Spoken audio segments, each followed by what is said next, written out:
Everyone, welcome back to another episode of Yours, Mine, and Ours. It's a good one. We're on set, Moonlighters Club, back with the Boston Ujima project, and I came as black as possible today. Yes. Black yes. as possible. We're here at Black Market. Feel free to introduce yourself to the good folks. Hey everybody, I'm Kai Grant. I'm the founder of Black Market Nubian.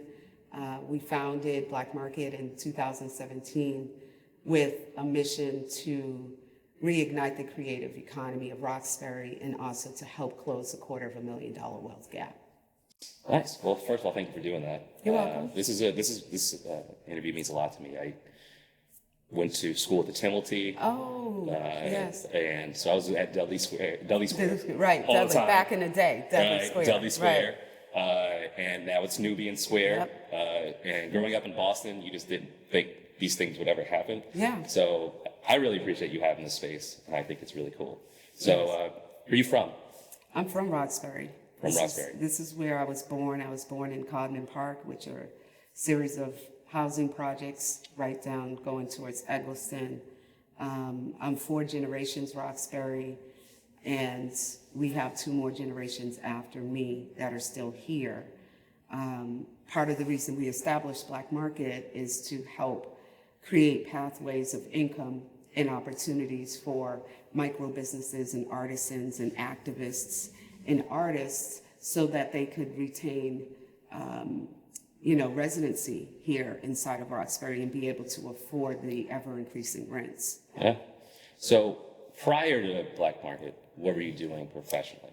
Professionally, I wear many crowns. So I would say that my career in retail was where, my trajectory was prior to opening Black Market. But the economic downturn of 2008, 2009, actually the store that I managed in Copley Place closed. And my husband encouraged me to get involved in community development and learn more about real estate development and how that can transform a community. And also I established a nonprofit for young women called Diamond Girls Boston. And we taught entrepreneurial thinking and action and how to become a producer versus a consumer, and different principles that kind of support collective work and responsibility, which is what Ujima is all about, and tie that in with what we do here, which is cooperative economics, and a number of different Kwanzaa principles. I mean, we celebrate every single principle of Kwanzaa, so. What was the name of your store in Copley? C.O. Bigelow, which is in New York. Okay. It's in the Village. Yeah. And the store itself was an apothecary. So I come out of fashion, I come out of beauty, and I scaled my way into management via becoming a makeup artist, launching my own line of cosmetics called Lip Hop, and then getting back in the industry as a manager to figure out how I could get Lip Hop into distribution channels. And so these are the things you have to do if you don't have open doorways and people don't believe that you can be an entrepreneur because of, different frameworks or mindsets and paradigms that are limited to only one demographic. And so when I brought Lip Hop to the forefront and started working for Sephora, went to their corporate offices in San Francisco and pitched it to the merchants, they looked at me as though I was speaking another language. And now you have this billionaire company that Rihanna has created, which literally came out of the concepts of lip hop, and some of the bridging cultures and gaps that, we all know now, or at least, there's a lot of discussion around culture gaps and, racial equity and social justice within different fields. But back in the 2000s, it was still very much, a Eurocentric aesthetic that was highlighted and uplifted. Yeah, it's Copley growing up was just Copley Prudential there were malls. Yes. When I was a kid. The theater. Yeah, they had movie theaters, Chili's. Spencer's Gifts. Yeah, like it was a regular mall. Right. And now Boston has gentrified so much. It's literally like it's a way of saying no poor people, please, without having a sign that says no poor people, please. Yeah. All the stores have armed security. Yeah. you have Gucci, all of the most expensive things ever. It's insane. Yeah. They're basically like, we don't want any mom and pop. Right, we right, want right. dollars. Right, It's a tragedy. I had that conversation with someone that I know that's founding a business here, a great business for Nubian Square. It's a food market.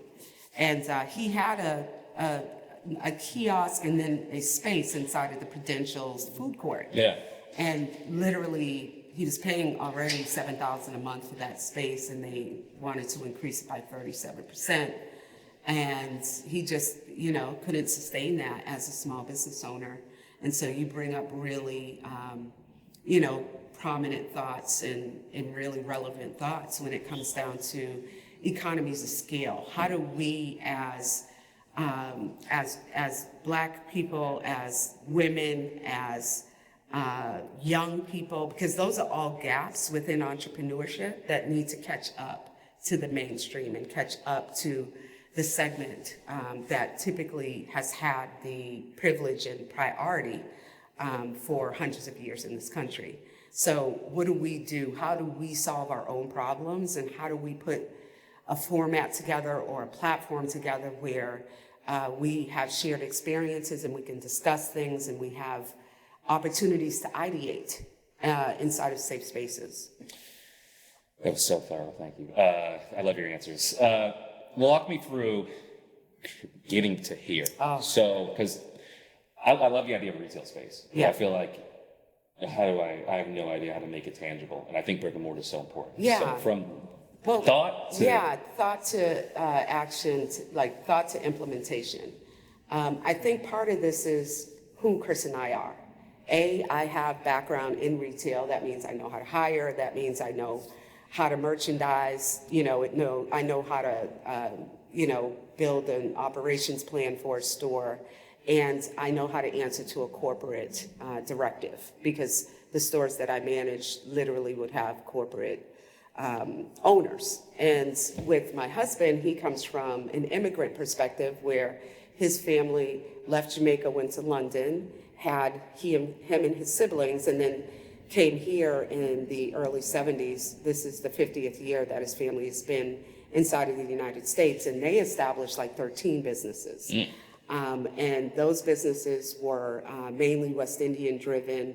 His father was the first president of the Caribbean Cultural Center on Blue Hill Avenue, and also the president of the Windsor Cricket Club.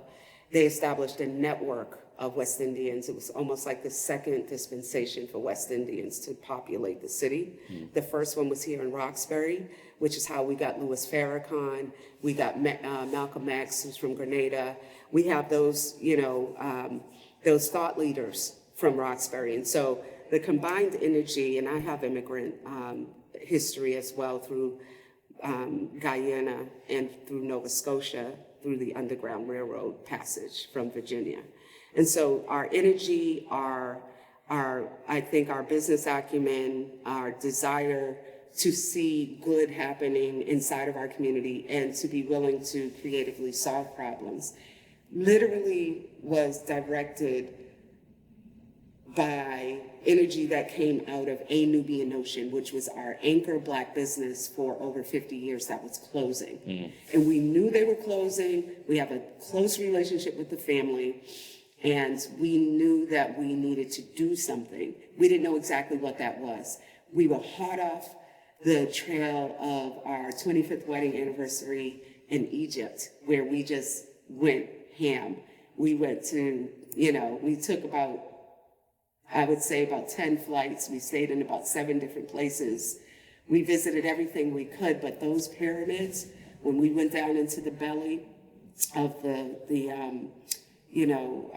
pyramids of Giza, we literally became impregnated and came home.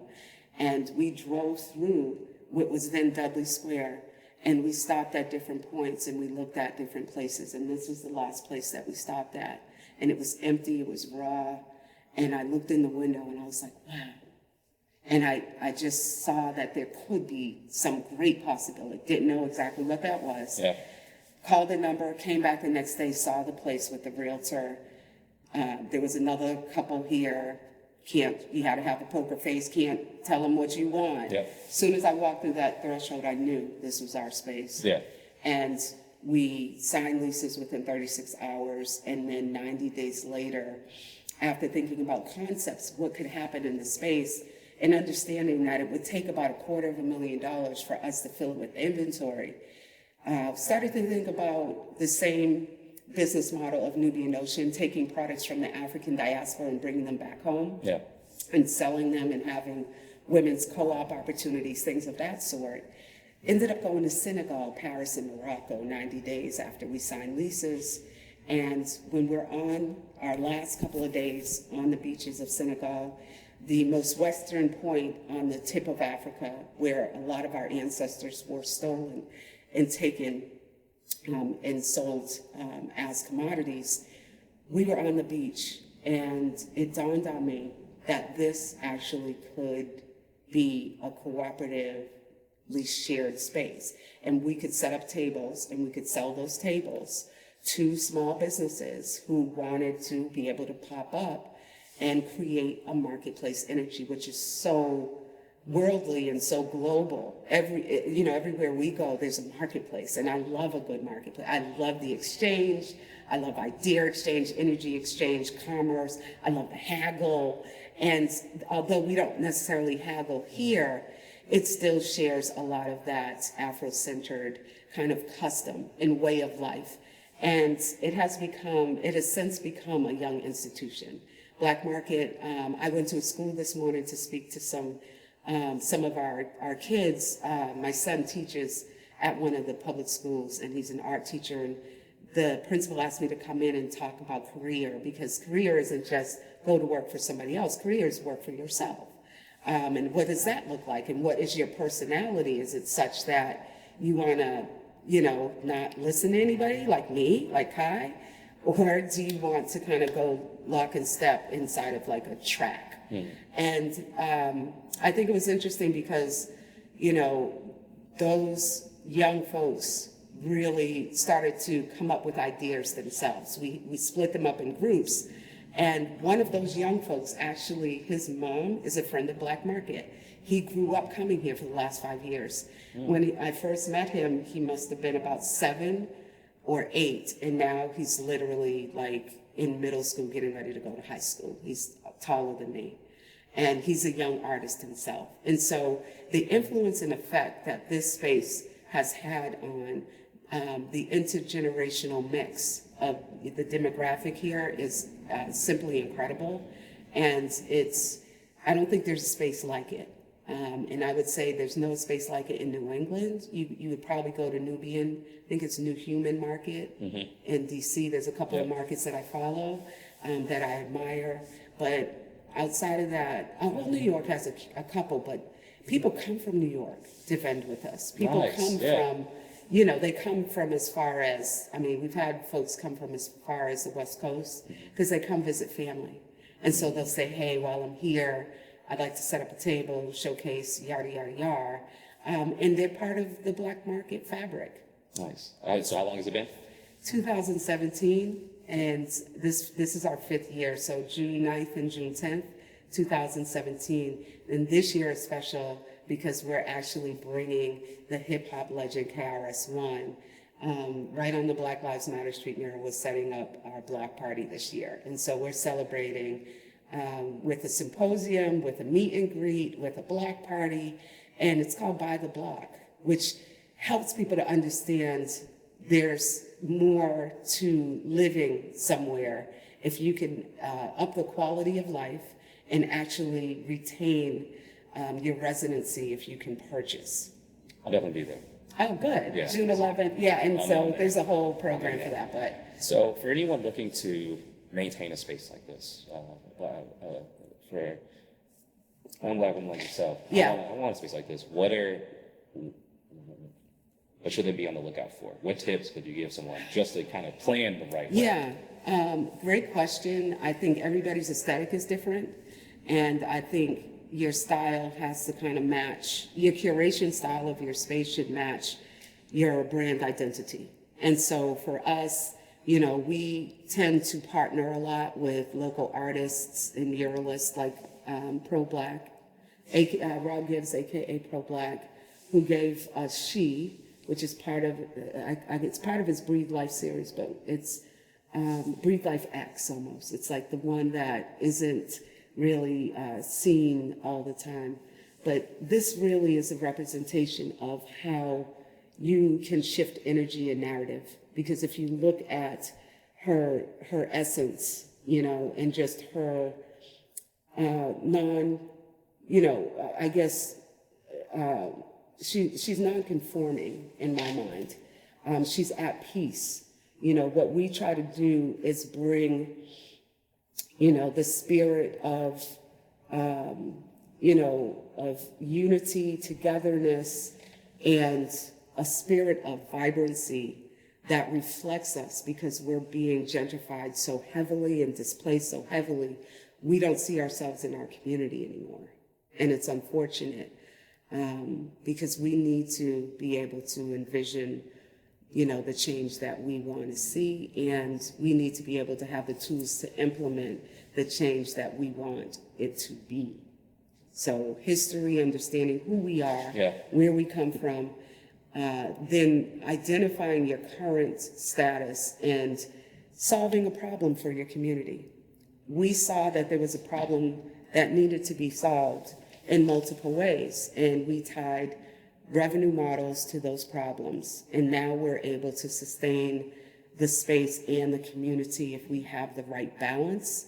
And that's always tricky, because some of our community does not have the financial means. And so at times what we try to do, and what I would recommend to other entrepreneurs, are find corporate donors, corporate sponsors, people that can help you to manage, your profit and loss, your P&L, because if I need the Haley House, if they need space to come in, I'm not going to charge them a corporate rate. I'm going to charge them a nonprofit rate.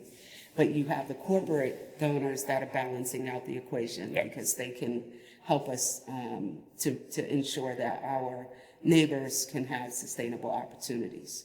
Nice. So I'm just loving this energy, by the way. Like, it's I love it. You got like this Diana Ross, the player, but it's also therapy of it. It's like and I love superstar. Diana, but let's reference Donna, because Donna's from Roxbury. Okay. Donna Summers. There you Donna go. Summers from Roxbury. So yeah. Cool. So we've interviewed a few businesses that have partnered with the Boston UGmer project.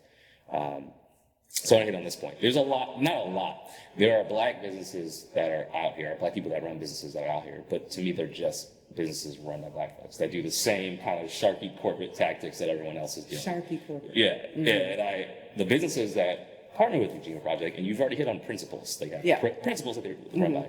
Why was that so important to you? And how, because I feel like so many people will go the other way and say, look, we want a business, we're trying to make money, I want to be, I want to be like beyond that. Whereas no, I'm seeing more people guided by specific principles. Right. So, and we are mission-driven business.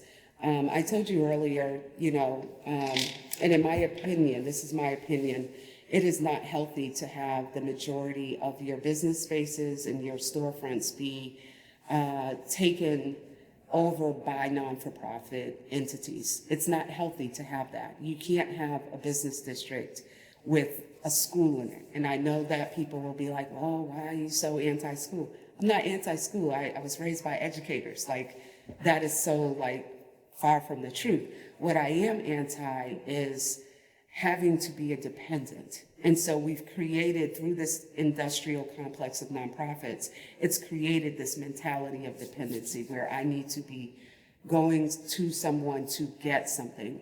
Am I anti-services? No. Have I been on welfare? Yes. I was a young teen parent back in the late 80s. So for me, it's not about not having services. It's how can we utilize those services for a period of time and springboard.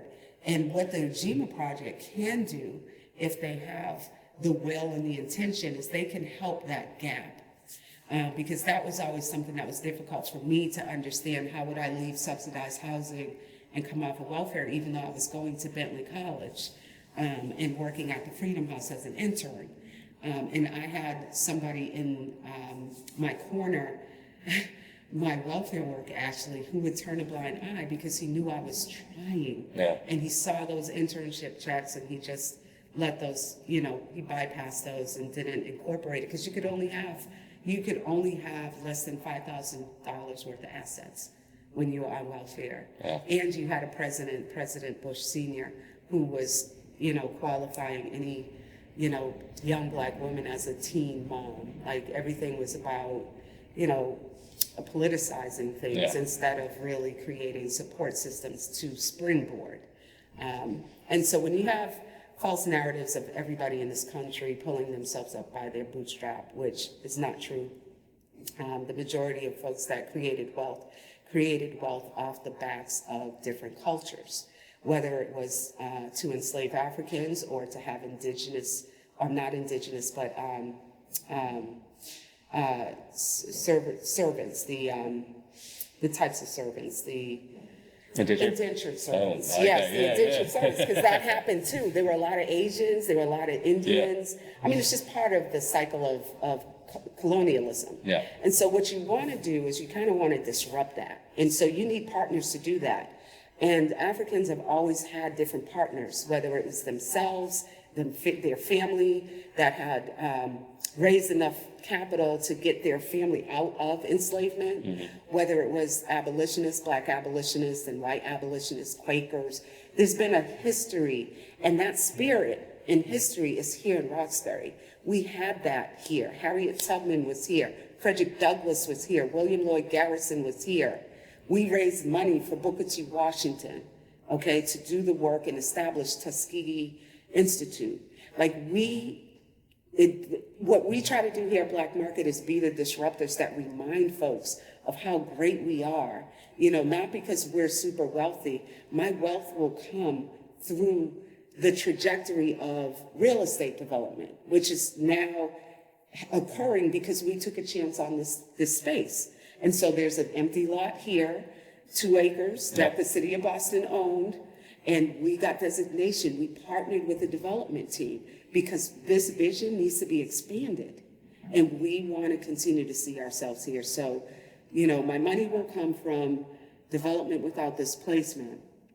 This is, this space and this concept really has to do with how we seed and create an economy, and how we see this ecosystem having a circular motion to recycle dollars right back into the Black community versus leakage, which in 2012, the BPDA put out a survey and said there was $14 million worth of leakage here in Dudley Square. So that means we have to take our money outside of our community. If I want healthier food, if I want a glass of wine somewhere, because there's no liquor license here, all of our liquor license went to the seaport. It's always inequity. I'm not worried about equality. I've been equal. I'm human. Equality that argument doesn't even make sense to me. Equity, however, is what we should be all talking about, because if we strengthen Roxbury and the Black and brown communities of the city of Boston, then Boston is strengthened altogether. And there's no such thing as one Boston if there's one economy happening here and a totally different economy happening here.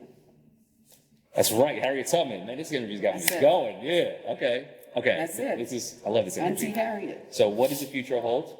The future holds, well, for Black Market, the future holds, I think, a lot of opportunities that we will continue to advocate for, that we will continue to envision for ourselves and actually bring tools and partners in and advocate for them to see the need to reinvest, because we have had, the red line around Roxbury in particular, and this is my home base, and this is what I know. That was intentional, and that was an intentional way to say, nobody is allowed to invest in this portion of the city, and there's also a highway that's going to be coming through at the same time. And Roxbury is the only neighborhood in the United States that stopped a major highway from coming through. And those were my parents, my uncles, my aunts, my play uncles and aunts, my people that did that. Chuck Turner, Mel King, my dad, Dr. Clifford B. Janey. They were the ones that had the audacity to say, not today. It's not going to happen. And so we live on through that spirit, of people, power, and prosperity. Those are some of the mantras that we believe in and the operating principles, that we, I think, uphold. And when people say Black people in Boston are just crabs and they can't get along and they never get together, this is why you have partnerships, so that you can quell that negative narrative, which leads to nothing but a net negative zero. So it's like, what do you want? Do you want to just complain, or do you want to be a part of the solution? What you got to do? There's a revolution happening, and there's a renaissance happening. And somebody has to have the courage to stand up and say, you know what? We deserve better, because, the inequities and the structural racism and the historical, codified racist laws that created, a bankrupt area never bankrupt its people, in the sense where we have people that are assets, we have cultural assets here, we have the most magnificent artists that are here, and you'll see it. We created and helped to implement all of the art that you see here through the Nubian Square Public Art Initiative. The art that's on this building, the art that's on the Nubian Gallery, the Black Lives Matter Street mural, and the Coretta and Dr. King mural, which is the Roxbury love story, because they fell in love right here in Nubian Square. I'm going to package this interview. Like, everyone who's ever had anything bad to say about Boston, they're getting this. They're getting all of it. Yeah, they're going to get all of it. All this. All this is your playground. We got New Edition. We got Topper Carew, who is the creator of The Martin Show, who's from OP, like my dad, in New Edition, who's over at MIT now. We have Donna Summer. We have Malcolm grow up here. Martin, Louis Farrakhan grew up here. You have Harriet Tubman, you have Marcus Garvey, who established the UNIA in Boston. The Black Panthers were here with Stokely Carmichael as a part of that Stop by 95 movement. We have Ruth Batson, we have Susan Batson, her daughter, who is a Hollywood, she's someone that trains actors and actresses in Hollywood. You have the Johnson crew, which created, form of hip hop, and the person who wrote Planet Rock is from Boston, is a white guy. There's so much, New Kids on the Block, they did all of their recordings here in the Maury Star studio with New Edition right here in Roxbury. There's so much, I think, thought leadership and world changers and game changers. Natalie Cole's mother is from Roxbury. You have some of the greatest artists that were in the Harlem Renaissance that are from here as well. It's just astounding to me that we haven't had our stories told in a comprehensive fashion. And that's one of the things we're working on at Black Market, because we want to see a Roxbury film, one that really, highlights the fact that, yes, Black people are not just existing in Boston, but we're actually living. And we have been a part of, the thought leadership within every sector, whether it's medical, whether it's sports industry, whether it's institutions and universities, whether it's banking, whether it's real estate development, and so forth and so on. And so it's not an easy thing to pass the baton, but one of the things I love so much is that the next generation embraces Black Market, and they enjoy utilizing the space for different charrettes and different, activities that would be inclusive of mixers and jam sessions and, conversations that are, I think, going to literally change the fabric Yeah, I just want to say thank you so much for taking the time to do this. We appreciate it. Thank you for listening. It's been very beneficial. There's a lot of information I have to unpack from this. It's just very invigorating. This was very, very beneficial for me. And thank you for creating this space. How can people support you? Follow us on IG. So Black Market Nubian. For the elders, we're on Facebook as well. And I would say come to our block party. We have a meet and greet on Thursday, June 9th. We have a symposium on June 10th, which is Friday. And then on Saturday, we have our Buy the Block party. Over 40 vendors will be represented. We'll be doing live murals. The legendary KRS-One will be with us all 3 days right here in Nubian Square. We're excited. Nice. So again, thank you so much. You're welcome. Thank you. Thank you all for tuning in for another episode of Yours, Mine, and Ours. It's just really good to see these local businesses and the Boston Ujima Project doing so many great things. We're just happy we get to be here and be a part of it. We do have a GoFundMe.